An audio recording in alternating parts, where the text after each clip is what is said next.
నమస్తే, welcome to special focus. నేను Sunil. Trump ఒక్కసారి కమిట్ అయితే ఇక ఎవ్వరి మాట వినడు. లాభమైనా నష్టమైనా ముందుకు దూకుడే అన్నట్లు వెళ్తున్నాడు. ఇప్పటికే అగ్రరాజ్యాధినేత ప్రకటించిన ట్యాక్స్ వార్తో కెనడా, మెక్సికో, చైనా లాంటి దేశాల వాణిజ్యంపై ఎఫెక్ట్ పడింది. ఇది భవిష్యత్తులో ట్రేడ్ వార్కు దారితీస్తుందన్న ఆందోళన మొదలైంది. ఇప్పుడు సౌత్ ఆఫ్రికాకు కూడా నిధుల్ని నిలిపేసే నిర్ణయం తీసుకుని నేను మోనార్క్ని, నన్నెవ్వరూ ఏమీ చేయలేరన్న ధోరణితో దూకుడుగా వెళ్తున్నాడు డొనాల్డ్ ట్రంప్. ఇది రానున్న రోజుల్లో ప్రపంచవ్యాప్తంగా ట్రేడ్ వార్కు బీజం వేసినట్లేనన్న భయాందోళనలు నెలకొన్నాయి.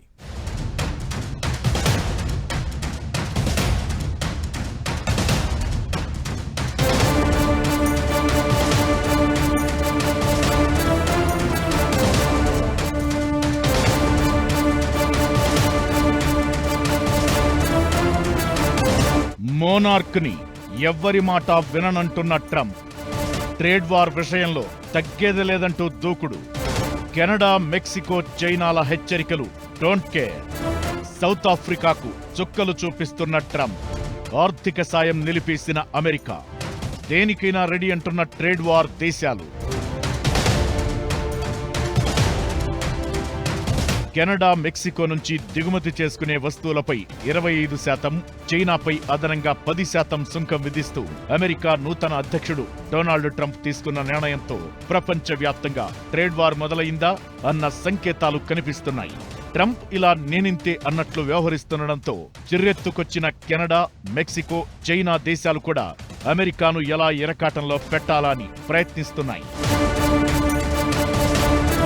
తమ దేశానికి సంబంధించిన వస్తువులపై 25%, ఇంధనంపై 10% ట్యాక్స్ విధించడాన్ని కెనడా తీవ్రంగా తప్పుబట్టింది. ఆఫ్ఘనిస్తాన్లో అమెరికా సేనలకు కెనడా మద్దతుగా నిలిచి పోరాడిందని, కార్చిచ్చులు, హరికేన్ల ప్రభావంతో అమెరికా ఇబ్బందుల్లో ఉన్నప్పుడు అండగా నిలిచామని ట్రూడో అన్నారు. తాము ఇంత చేస్తే అమెరికా ఇచ్చే ప్రతిఫలం ఇదేనా అని నిష్ఠూరమాడాడు. తాము కూడా అమెరికా నుంచి దిగుమతి చేసుకునే ఆల్కహాల్, పండ్లు సహా 15,500 కోట్ల డాలర్ల ఉత్పత్తులపై 25% ట్యాక్స్ విధిస్తామన్నారు. అన్నట్లే కెనడాలోని బ్రిటిష్ కొలంబియా ప్రావిన్స్ లో ప్రభుత్వ దుకాణాల నుంచి అమెరికా ఆల్కహాల్ బ్రాండ్లను తొలగించాలని ఇప్పటికే ఆదేశాలు జారీ అయ్యాయి. ట్రంప్ విధించిన 25% టారిఫ్ పై మెక్సికో ప్రెసిడెంట్ క్లాడియా షీన్బామ్ కూడా గట్టిగానే రియాక్ట్ అయ్యారు. తాము తగ్గబోమని, అమెరికాపై ట్యాక్సులు వేస్తామని హెచ్చరించారు. నేరముఠాలకు మెక్సికో ప్రభుత్వం అండగా నిలుస్తోందంటూ ట్రంప్ చేసిన ఆరోపణలను తోసిపుచ్చారు. స్వదేశీ ప్రయోజనాలను పరిరక్షించేలా అమెరికాపై ప్రతీకార చర్యలకు దిగుతామన్నారు. అమెరికాలో ఫెంటానిల్ వాడకాన్ని కట్టడి చేయాలన్నదే ట్రంప్ ఉద్దేశమైతే దేశీయంగా అందుకు తగ్గ చర్యలు తీసుకోవాలే తప్ప ఇతర దేశాలపై సుంకం విధించడం సరికాదంటూ మండిపడ్డారు. అమెరికా కొత్త ట్యాక్స్ విధానంపై చైనా కూడా స్పందించింది. ప్రపంచ వాణిజ్య సంస్థ నిబంధనల్ని అమెరికా ఉల్లంఘించిందని ఆరోపించింది. అమెరికా తీరుపై ప్రపంచ వాణిజ్య సంస్థల్లో కంప్లైంట్ చేస్తామని తెలిపింది. సుంకాలతో అమెరికాతో పాటు ప్రపంచంలోని ఏ దేశానికి ప్రయోజనం ఉండదని అభిప్రాయపడింది. తమ దేశ ప్రయోజనాలు, హక్కులను కాపాడుకోవడానికి అవసరమైతే ఏమైనా చేస్తామంటోంది చైనా. ఇతర దేశాలను సుంకాలతో ప్రతిసారి బెదిరించకుండా ఫెంటానిల్ లాంటి సమస్యలను సొంతంగా పరిష్కరించుకోవాలని అమెరికాకు చైనా హితవు పలికింది. ఇది ఇక్కడితో ఆగే పరిస్థితి ఉండదు. ఇప్పటికే దక్షిణాఫ్రికాకు అమెరికా అందించే నిధుల్ని ట్రంప్ ఆపేశారు. విదేశాలకు United States Agency for International Development organisation USAID ద్వారా అందించే సాయాన్ని 90 రోజుల పాటు సస్పెండ్ చేస్తూ ఎగ్జిక్యూటివ్ ఆర్డర్పై ట్రంప్ సంతకాలు చేశారు. అయితే ఈ సంస్థను ఒక అతివాద మూర్ఖులు నడుపుతున్నారని ట్రంప్ అభిప్రాయపడుతున్నారు. ట్రంప్తో పాటు టెస్లా అధినేత ఎలాన్ మస్క్ కూడా USAID ని తప్పుబట్టారు. అమెరికన్స్ చెల్లిస్తున్న ట్యాక్సులతో విదేశాలకు ఆర్థిక సాయం చేస్తుంటే వాళ్లు మాత్రం కోవిడ్ లాంటి ప్రమాదకర పరిస్థితులు వచ్చేలా చేస్తున్నారన్నారు. USAID దక్షిణాఫ్రికాకు అందించాల్సిన $400 మిలియన్ ఆర్థిక సాయాన్ని కూడా ఇప్పుడు ట్రంప్ నిలిపేశారు. దక్షిణాఫ్రికాలో వర్ణ వివక్ష, మానవ హక్కులను కాలరాస్తున్నారని ట్రంప్ మండిపడ్డారు. 2 ఏళ్లకు ముందు ఆరోగ్యం, ఆర్థికాభివృద్ధి కోసం దక్షిణాఫ్రికాకు సాయం ప్రకటించింది అమెరికా. అయితే దక్షిణాఫ్రికాలో అమెరికా మూలాలున్న రైతులపై అక్కడి ప్రభుత్వం వివక్షపూరితంగా వ్యవహరించిందని, చాలా మందిని హత్య చేసిందన్న ఆరోపణలు ఉన్నాయి. దీనిపై విచారణ జరిగి నిజానిజాలు నిగ్గుతేలే వరకు ఆర్థిక సాయం అందించేది లేదని ట్రంప్ తెగేసి చెప్పాడు. అమెరికా ఫస్ట్ అనే నినాదానికి తాను కట్టుబడి ఉన్నట్లు ప్రకటించాడు. రాబోయే రోజుల్లో EU కూడా అమెరికా సుంకాలను ఎదుర్కొనే పరిస్థితి రావచ్చని అంటున్నారు. అదే జరిగితే ఇది మెల్లగా దేశాల మధ్య సంబంధాల్ని దెబ్బతీసి స్వార్థపూరిత వాణిజ్య యుద్ధానికి తెరలేపే అవకాశాలుంటాయన్న భయాందోళనలు పెరుగుతున్నాయి. ట్రంప్ నిర్ణయాలతో ప్రపంచ దేశాలకు ఇబ్బందులు తప్పవా?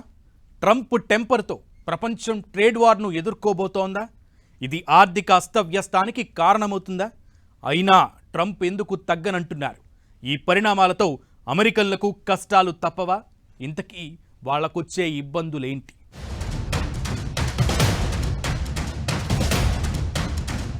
ప్రపంచ దేశాల వాణిజ్యంతోనే ఆయా దేశాల్లో ప్రజల జీవన విధానాలు ఆధారపడి ఉంటాయి. ఇప్పుడు ట్రంప్ తీసుకుంటున్న ఒక్కో నిర్ణయం అటు అమెరికన్లలో కూడా గొవ్వులు రేపుతోంది. ఏ నిమిషానికి ఎలాంటి ఎగ్జిక్యూటివ్ ఆర్డర్ల బాంబులేస్తాడోనన్న ఆందోళన పెరుగుతోంది. ఇప్పటికే మెక్సికో, కెనడా, చైనాలు చర్యకు ప్రతిచర్య అన్నట్లు రియాక్ట్ అవుతున్నాయి. ఈ 3 దేశాలు వాషింగ్టన్కు అతిపెద్ద సరకు వాణిజ్య భాగస్వాములు. ఈ దేశాల ఉత్పత్తులపై సుంకాల విధింపుతో అమెరికాలో జీవన వ్యయం పెరిగే అవకాశాలు ఎక్కువే ఉన్నాయని నిపుణులు అంటున్నారు. ప్రధానంగా మెక్సికో నుంచి కూరగాయలు, పండ్లు, మోటారు వాహనాలు, వాహన విడిభాగాలు, స్టీల్, ఎలక్ట్రానిక్ గూడ్స్ ను దిగుమతి చేసుకుంటుంది అమెరికా. కెనడా నుంచి ధాన్యం, మాంసాన్ని, చక్కెరను యుఎస్ కొనుగోలు చేస్తుంటుంది. నేడు అమెరికా మొత్తం సరకు దిగుమతుల విలువ సుమారు $3 లక్షల కోట్ల. అందులో 42% ఈ 3 దేశాల నుంచే వచ్చాయి. అమెరికా మొత్తం సరకు ఎగుమతుల విలువ $1,90,000 కోట్ల. అందులో 40% పైగా ఈ 3 దేశాలకే వెళ్లాయి. అమెరికాలో విదేశీ వస్తువులపై ట్యాక్స్ అధిక ధరలకు కారణమవుతుంది. అప్పుడు ద్రవ్యోల్బణం పెరుగుతుంది. నిత్యావసరాలు, చమురు, వస్త్రాలు, విలాసవంతమైన వస్తువులు, ఇలా చాలా అంశాల్లో ట్యాక్స్ కట్టలేక జీవన ప్రమాణాల్ని తగ్గించుకోవాల్సిన అవసరం ఏర్పడుతుంది. ఇలా ద్రవ్యోల్బణం, ధరల పోటు, ట్యాక్సుల మోత ఉన్న చోట వ్యాపారాలు పెట్టేందుకు పెట్టుబడిదారులు ముందుకు రాలేరు. ఇది ప్రపంచవ్యాప్తంగా అమెరికా డాలర్లలో డబ్బు తీసుకునే ప్రభుత్వాలకు, ఇతరుల జీవితాలపై పెను ప్రభావాన్ని చూపుతుంది. యూరోపియన్ యూనియన్ను కూడా ట్రంప్ నెక్స్ట్ టార్గెట్ చేశారు. ఆయా దేశాలపై ట్రేడ్ వార్తో వారి నుంచి దిగుమతి చేసుకునే కంప్యూటర్ చిప్లు, ఉక్కు, చమురు, సహజ వాయువు, రాగి, ఔషధాలపై ట్యాక్సులు ఉంటాయి. ఇవి అమెరికన్లపైన పెనుభారాన్ని వేస్తాయి. ప్రజలు ట్యాక్సులు ఎక్కువున్న వస్తువులు, ఉత్పత్తులను కొనాలంటే ఎక్కువ డబ్బు ఖర్చు చేయాలి. దీంతో కొనుగోలు శక్తి క్షీణిస్తుంది.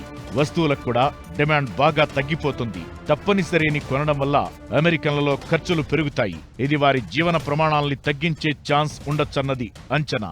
వచ్చే ఏడాదిన్నర కాలంలో అమెరికా వడ్డీ రేటు తగ్గింపునకు డోర్స్ క్లోజ్ అవ్వచ్చు. అప్పుడు అమెరికన్లు ఎక్కువ వడ్డీ రేటుతోనే బ్యాంకు రుణాలను చెల్లించాలి. ఇది వారికి తలకు మించిన భారమవుతుంది.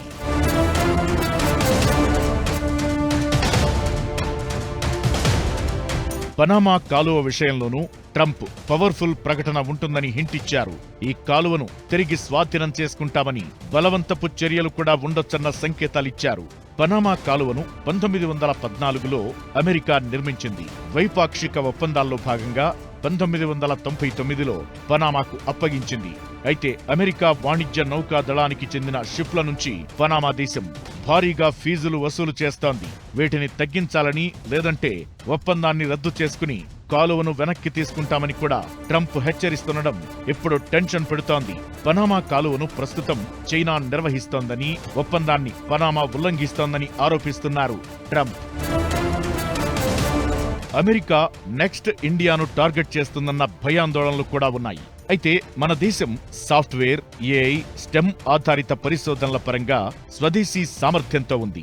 మన దేశంలో అందుబాటులో లేని కొన్ని ఉత్పత్తులను మాత్రమే దిగుమతి చేసుకోవాలి. ట్రేడ్ వార్ వల్ల పరోక్షంగా మనపై కొంత ప్రభావం ఉంటుందని, అవసరాన్ని బట్టి ద్వైపాక్షికంగా అడుగులు వేస్తామంటోంది భారత్. తన నిర్ణయాలను మాత్రం ట్రంప్ బాగా సమర్థించుకుంటున్నారు. అమెరికన్లను రక్షించుకోవాల్సిన బాధ్యత తనపై ఉందంటూనే చట్టవిరుద్ధ వలసదారులు, మాదక ద్రవ్యాలు, విపరీతమైన విదేశీ వస్తువుల వాడకం తగ్గుతుందని అంటున్నారు. అమెరికన్లు ఆర్థిక భారం మోయాల్సి రావచ్చు, కానీ తప్పకుండా దాని రిజల్ట్ మాత్రం అద్భుతంగా ఉంటుందని, మళ్లీ గొప్ప అమెరికాను చూస్తామంటూ ప్రజలకు నచ్చజెప్పే ప్రయత్నం చేస్తున్నారు. అమెరికా చర్యకు ఇతర దేశాలు కూడా ధీటుగా స్పందిస్తే ఈ వాణిజ్య యుద్ధం ప్రపంచవ్యాప్తంగా ప్రతికూల ప్రభావాలు చూపే ముప్పుందని అంచనా వేస్తున్నారు.